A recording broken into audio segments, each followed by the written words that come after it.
A mirror does not create what it shows. It only reveals what was already there, waiting to be seen. But here is the paradox. The mirror you choose to look into determines what you are willing to see.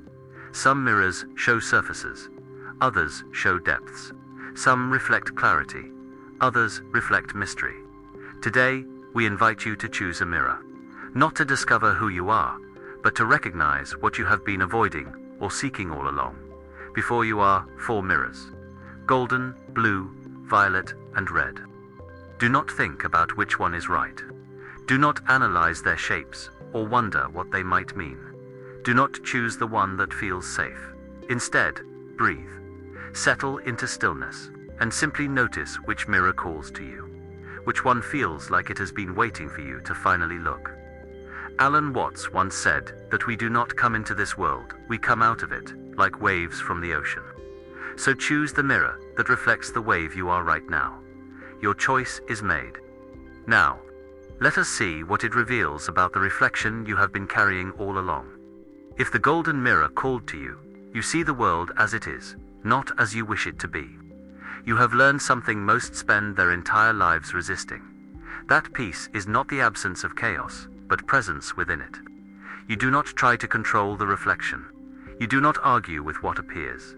You simply witness, and in that witnessing, you find a stability that cannot be shaken by circumstance. This is your gift. You have cultivated the rare ability to observe without judgment, to see clearly without needing to fix. Where others panic at the first sign of disorder, you remain still. Not because you are indifferent, but because you understand that stillness is the only place from which clarity emerges. People feel this about you. They come to you when they need perspective, when they need someone who will not amplify their anxiety or feed their delusions. You offer them the golden mirror, the reflection that shows things as they are, not as fear or desire distorts them.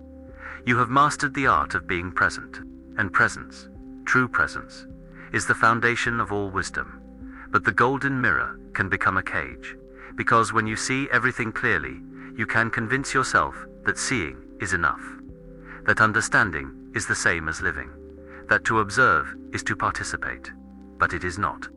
You have become so skilled at witnessing that you have forgotten how to be witnessed, so comfortable in your role as the stable one that you have forgotten how to fall apart.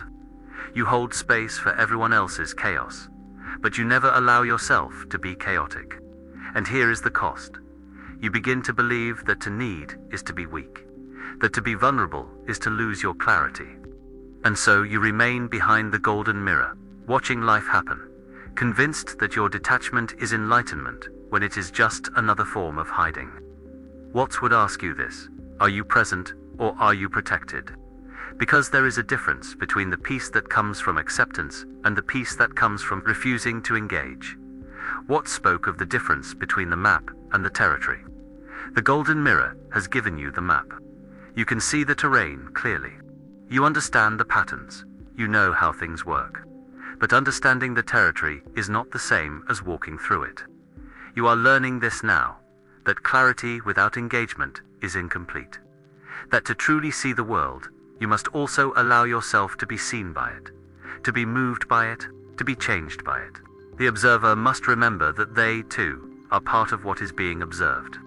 The mirror must learn that it, too, has a reflection. And that reflection is not separate from the world it shows, it is woven into it. This is your teaching, to remain clear while allowing yourself to be touched, to stay present while permitting yourself to feel, to witness without withdrawing from the beauty and terror of being fully alive. If you chose the golden mirror, you have learned to see without distortion. You do not need to abandon your clarity to participate in life. You only need to remember that the clearest mirror is the one that reflects not just the world, but itself within the world. Your true self is not the observer standing apart. It is the awareness that can observe and be observed simultaneously, that can hold stillness and movement as one. And when you finally allow yourself to step into the reflection, instead of just watching it, you will discover that you were never separate from what you were seeing. You were always part of the image. If the blue mirror called to you, you live in reflections, in the space between thought and feeling. You don't see the mirror, you become what it shows. You do not experience life as a series of concrete events. You experience it as waves of meaning, layers of symbol, currents of emotion that move beneath the surface of what everyone else calls reality. Where others see a conversation, you see an unspoken longing. Where others see a sunset, you see the ache of impermanence. You live in metaphor, in poetry, in the liquid space where nothing is fixed and everything is always becoming something else. This is your nature. You are not grounded in the literal. You cannot be. The world, as it appears, is too small for the vastness you carry inside. And so you dream, you imagine. You create realities that are more real to you than the one everyone agrees to call real. People are drawn to your depth and bewildered by it in equal measure. Because when they speak to you, they feel like you are hearing something they did not say, and they are right. You hear the subtext, the undertone, the silent song beneath the words. But the blue mirror has a shadow.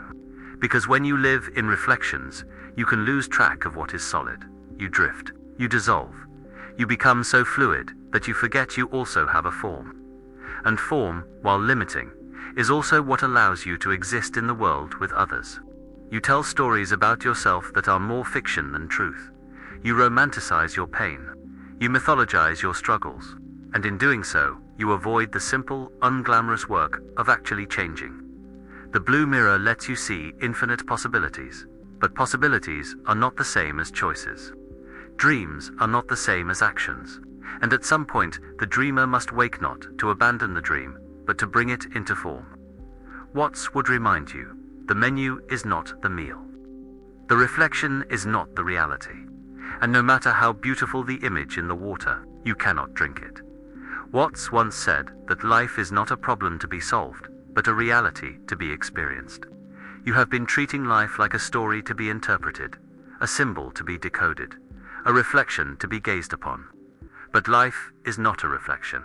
It is the water itself, and you are not meant to stare at it, you are meant to swim. The blue mirror has taught you to see depth. Now it is teaching you to inhabit depth, to bring your vision into the world, to stop waiting for life to feel poetic enough to participate in, and to recognize that the poetry is in the participation itself. This does not mean you lose your dreaming. It means you stop using the dream as an excuse to avoid waking. It means you learn to be both the water and the reflection, both the depth and the surface, both the symbol and the thing itself. If you chose the blue mirror, you live in the space where meaning is born. You do not need to become more literal to matter. You only need to remember that even dreams require a dreamer who is awake enough to dream them. Your true self is not the reflection in the water, it is the water itself, the living, moving, feeling reality that makes all reflection possible. And when you finally allow yourself to be as real as the visions you carry, you will discover that the most profound dreams are the ones you live, not the ones you imagine. If the violet mirror called to you, you are the question that looks for itself. Every reflection is just another version of you, learning to dissolve. You are not content with surface answers. You are not satisfied with the explanations that comfort everyone else. You look into the mirror, and you do not see a person, you see a process, a becoming, a temporary form that something infinite is wearing for a while. This is your knowing. You understand that identity is a construct, that the self everyone clings to is just a story, that what you call you is nothing more than awareness, pretending to be separate so it can experience itself from a particular angle. And because you know this, you cannot settle. You cannot stop seeking. You cannot pretend that anything in this world is permanent enough to hold on to. You are always looking for the next insight, the next teaching, the next door that will finally reveal what lies beyond all doors. People see you as wise, as deep, as someone who has access to truths they do not, and they are right. But what they do not see is the cost of that access, because the violet mirror shows you something unbearable, that there is no final answer. Every insight leads to another question. Every realization reveals a deeper layer of mystery. You climb the mountain, seeking the view from the top, only to discover that there is no top, just more mountain, more climb, more seeking. And here is where the trap closes. You begin to use seeking as a way to avoid arriving. You tell yourself you are on a spiritual path, but really, you are just running from the terrifying simplicity of being here now, as you are. You consume teachings, you collect wisdom, you speak in paradoxes and koans. But all of it is just another way of not having to face the one thing you are most afraid of, that you are already what you are seeking. Watts would say this: the seeker is the obstacle, the search is the distraction, and the violet mirror, for all its transcendent beauty, is still just a mirror, another surface you are staring at instead of living through. Watts taught that you are not a wave trying to reach the ocean. You are the ocean, pretending to be a wave. The violet mirror has shown you that all forms are temporary, that all identities are illusions, that what you are cannot be contained by any reflection. But what it has not yet shown you is this: the dissolution you seek does not come from more seeking, it comes from stopping. You are learning now that transcendence is not somewhere else. It is not in the next book, the next meditation, the next insight. It is here, in this breath, in this body. In this moment, that you keep bypassing in your rush to get somewhere more spiritual, the seeker must dissolve. Not because seeking is wrong, but because the seeking has found what it was looking for. And what it found is this: you were never lost. There was never anything to seek. The mirror was always reflecting exactly what you are: infinite awareness, playing the role of someone who forgot, so it could experience the joy of remembering. If you chose the violet mirror, you have been searching for the doorway home. You do not need more insights to arrive. You only need to stop leaving, to stop treating this moment as a stepping stone to a better one, to stop waiting for enlightenment and start noticing that you are already the light. Your true self is not the seeker. It is what the seeker is made of. The awareness that makes all questions possible. The stillness that watches the search without ever moving. And when you finally allow the seeking to rest, you will discover that you were never searching for yourself. You were just pretending to be lost so you could experience what it feels like to be found. If the red mirror called to you, you see the parts of yourself you've hidden. What you call darkness is only light you've not yet learned to hold. You are the one who does not flinch, who does not turn away, who looks directly into the fractured, irregular reflection and says, "This, too, is me." You have met your shadow, not as an enemy, but as a teacher. You know that the parts of yourself you have denied, rejected, buried, they do not disappear. They grow stronger in the dark, and the only way to integrate them is to bring them into the light of your awareness. This is your courage. You are willing to see your rage, your jealousy, your selfishness, your pettiness. Not to justify them, not to excuse them, but to acknowledge them as part of the wholeness you are learning to embody. Where others project their darkness onto the world, you claim yours. Where others blame and point, you take responsibility. And this makes you dangerous in the best possible way, because you cannot be manipulated by anyone who tries to shame you for what you have already accepted about yourself. But the red mirror carries a cost, because when you spend too long staring into the shadow, you can forget that you are also made of light. You become so focused on your wounds, your patterns, your darkness, that you lose sight of your beauty, your gifts, your capacity for joy. You wear your shadow work like armor. You speak about your trauma with a kind of pride. You have made an identity out of being broken, complicated, difficult. And in doing so, you have trapped yourself in the very thing you thought you were transcending. The red mirror shows you the truth, but it can also become an obsession. Because there is always more shadow to explore, more wounding to unpack, more layers to excavate. And at some point, the excavation becomes its own form of hiding. Watts would ask you, are you healing, or are you performing healing? Because there is a difference between integration and identification, between owning your shadow and becoming it. Watts once said that the only way out is through. The red mirror has taken you through. You have walked through the fire. You have faced what most people spend their entire lives avoiding. You have earned your scars, and you have learned their names. But here is what the red mirror is teaching you now. There is a moment when the shadow work is done, when the healing is complete enough, when the excavation yields no more treasure, and it is time to simply live. You are learning this, That wholeness is not about fixing every broken piece. It is about accepting that some things will always be fractured, and that the fractures are part of the beauty. Like the red mirror itself, regular, reconstructed, imperfect, and precisely because of that, more honest than any perfect reflection could ever be. You do not need to be perfectly healed to be whole. You only need to stop treating your darkness as the most interesting thing about you. Your shadow is part of you, but it is not all of you. And the light you carry is just as real as the darkness you have claimed. If you chose the red mirror, you have learned to face what others fear. You do not need to keep proving your courage by diving deeper into darkness. You only need to remember that the same strength that allowed you to face your shadow can also carry you into the light. Your true self is not the shadow. It is the awareness that can hold both shadow and light without being defined by either. The space where all opposites meet and dissolve into something beyond naming. And when you finally allow yourself to stop identifying with your wounds, you will discover that the red mirror was never showing you who you are.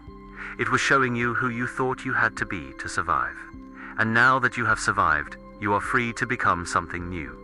Mirrors do not lie, but they do not tell the whole truth either. Carl Jung understood that what we see in the mirror depends on the light we bring to it. The golden mirror reflecting the observer who seeks clarity. The blue mirror calling to the dreamer who lives in depths. The violet mirror attracting the seeker who dissolves all form. The red mirror drawing the shadow who claims what was hidden. But Alan Watts would say this: none of these mirrors show you what you are. They only show you what you think you are. The story you have been telling. The identity you have been performing. The role you have been playing for so long, you forgot it was a role. You are not the golden observer, or the blue dreamer. Not the violet seeker, or the red shadow. You are the awareness that can look into any mirror without being trapped by the reflection. The test was never about which mirror you chose. It was about recognizing that you are not the image in the glass. You are what makes the seeing possible. So what now? Perhaps you recognized yourself in the mirror you chose. Perhaps you saw parts of yourself in all of them. Perhaps the reflection was uncomfortable, or validating, or confusing. All of this is part of the unfolding. Because mirrors are not destinations, they are tools. Invitations to pause and notice what you have been carrying. But the noticing is not the end. It is just the beginning of the integration. Today, you chose one mirror. Tomorrow, you may be drawn to another. Not because you were wrong, but because you are changing. And change, as Watts would remind you, is not a problem. It is the nature of being alive. Do not make the mirror your identity. Do not use it as another label to defend or another story to tell. Let it show you something and then step away from the glass. Because the truth is, you are not the golden mirror. Not the blue, not the violet, not the red. You are the light that makes all mirrors possible. The awareness in which all reflections arise and dissolve. The stillness that watches every image without ever being captured by one. And that awareness, limitless and free, is the only self you need to know. Alan Watts once said, trying to define yourself is like trying to bite your own teeth. Today, you looked into 4 mirrors and chose one. But the reflection was not the point. The point was to remember that you are not the reflection. You are what looks, what sees, what chooses. The mirror revealed something about where you are standing, but it cannot define what you are, because what you are is undefinable. So look into your mirrors. Learn from what they show. But never mistake the image for the truth. Never confuse the reflection for the light. You are not what you see. You are what makes all seeing possible. And that light has been shining since before the first mirror was made, and will continue long after the last one shatters. If something in this reflection met your gaze, if you saw yourself in the mirror you chose, we invite you to share it in the comments below. Not to explain, not to defend, but simply to witness and be witnessed by others who are also learning. To see past their reflections, each comment is a recognition. Each share is an acknowledgement. And together, we create a space where mirrors are not traps, they are doorways. There are more reflections waiting, more symbols, more invitations to remember that you are not the image you have been carrying, but something far more vast. Stay, not because you must, but because something in you knows this is where you are meant to be. And until we meet again, remember this: you are not the mirror. You are the light that makes all reflection possible, and that light cannot be contained by any image, no matter how beautiful or broken it may be. See you in the next reflection.